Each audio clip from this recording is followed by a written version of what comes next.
વિધાનસભા ગૃહમાં નિયમ ભંગ કરનાર ધારાસભ્ય મોહન ઢોડિયાને અધ્યક્ષે કાઢ્યા બહાર. પ્રશ્નોત્તરી સમય સભ્યને ક્રોસ કરીને જતા સમયે અધ્યક્ષે અટકાવ્યા.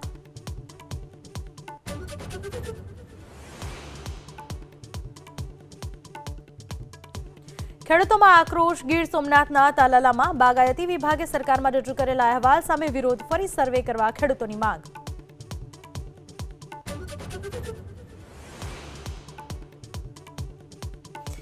ખનીજ માફિયાઓ સામે એક્શનમાં ડેપ્યુટી કલેક્ટરની ટીમ સુરેન્દ્રનગરના થાનમાં. કાર્બોસેલની ખાણોમાંથી મજૂરોને કરાવાયા મુક્ત. ટ્રેક્ટર સહિતનો મુદ્દામાલ કરાયો જપ્ત.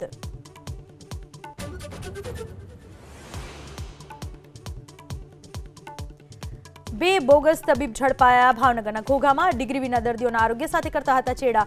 પાટણની હોસ્પિટલમાં ગર્ભ પરીક્ષણને લઈને 2 સોનોગ્રાફી મશીન સીલ.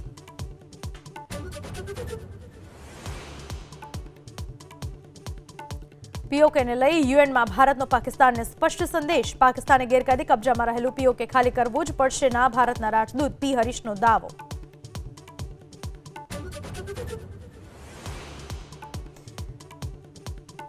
સત્યાવીસ વર્ષ બાદ દિલ્હીમાં ભાજપ સરકારનું 1 લાખ કરોડનું બજેટ રજૂ. 10 લાખ સુધીની સારવાર ફ્રી. મહિલા સ્મૃતિ યોજના માટે 5,000 કરોડ. યમુના નદીની સફાઈ માટે 500 કરોડની જોગવાઈ.